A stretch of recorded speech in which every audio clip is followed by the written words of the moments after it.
Hello guys, how's it going? My name is Dal, and in today's video we'll be going about some of the updates coming to World of Warcraft, either for the current patch of 9.1, primarily when it comes to gearing for PvP, or upcoming updates and quality of life changes added with 9.1.5, and hopefully by the time this video comes out we'll have even more updates to talk about at a later time. So let's just dive into the topic immediately, but right before that, majority of you guys watching my videos, you guys are not subscribed. You guys are watching the videos anyway, you might as well hit subscribe and hit the bell as well to get regular 9.1.5 and World of Warcraft updates in your feed.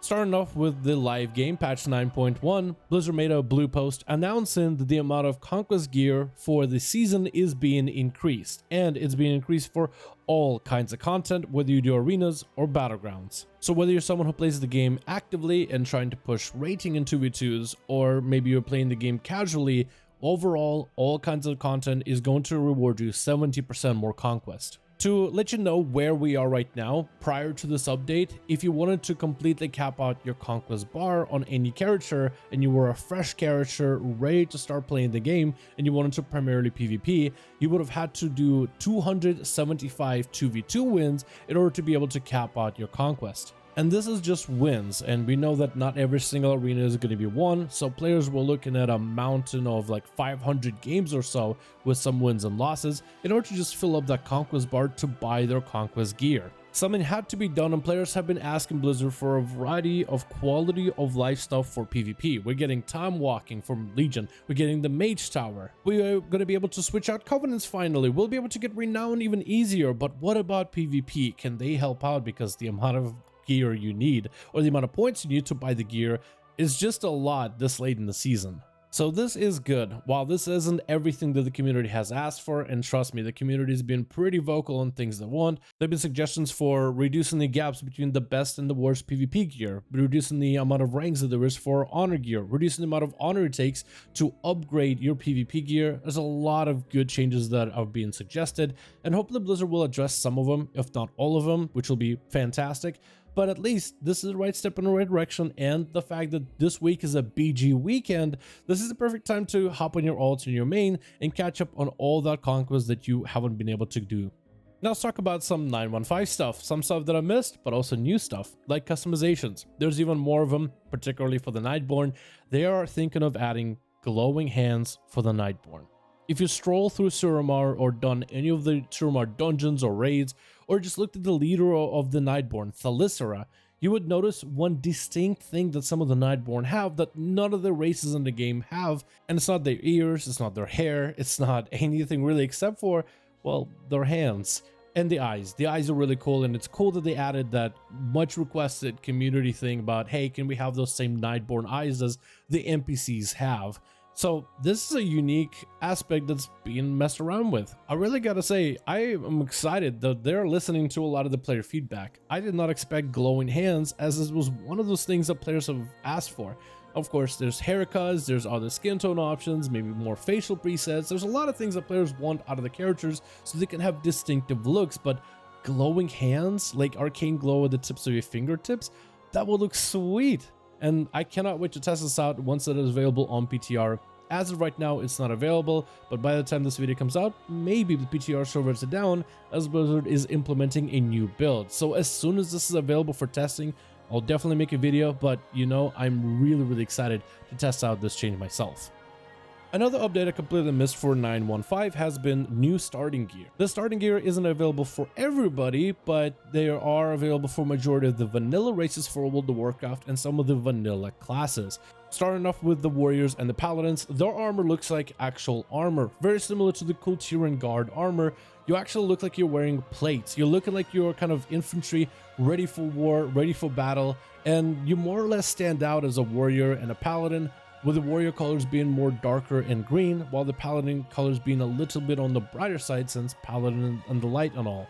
For hunters and shamans, you look like you're wearing scale armor, like your armor is adorned in dragon scales, and the hunter has a little bit of this hint of green, like the hunter green, while the shaman has a hint of that shaman blue. For classes, we have probably the most color options for mages, warlocks, and priests. Starting off with the mages that have this mage blue attire, since you know the mage class color is blue, so the robe has a blue fit.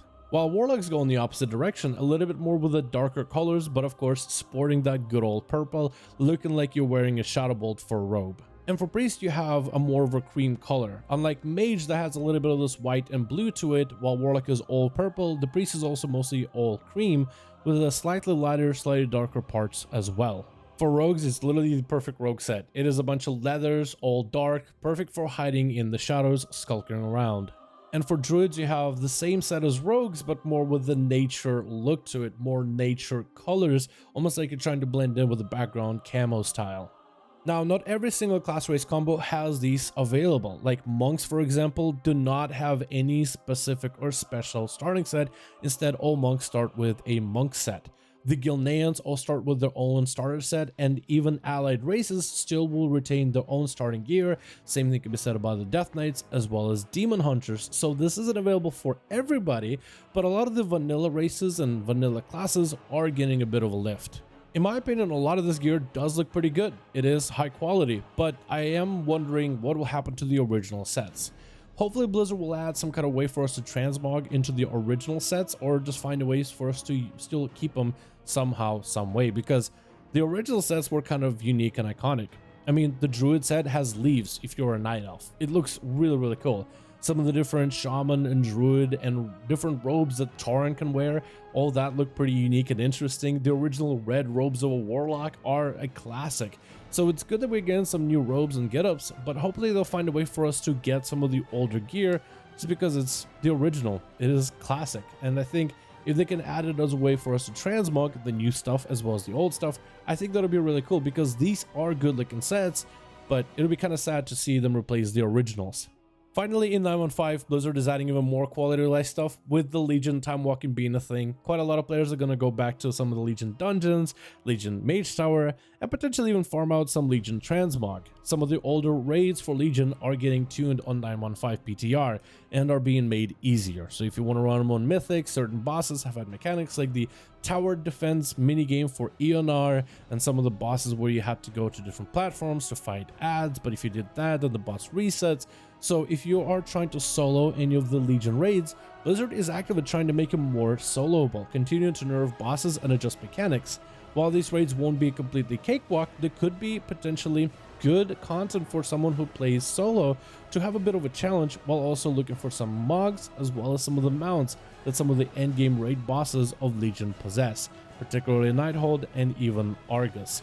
But this is all really good. I mean, there's more content for us to do, and this is old content that players usually go back and solo in the end anyway. And I feel like that's a perfect opportunity to take some of those raids and dungeons that not a lot of people really go into for groups and make them into solo challenges, something for players to do whenever, let's say, they're not doing end game content. Have that stuff kind of scale to them and adjust to the player level, where it still is a bit of a challenge with some of the original mechanics, but scaled so a solo player is able to do it just right. You can keep all the cool and interesting unique mechanics in there as long as one player is able to accomplish them, and adjust the boss health as well as the damage to make it some of a challenge, but also still completable.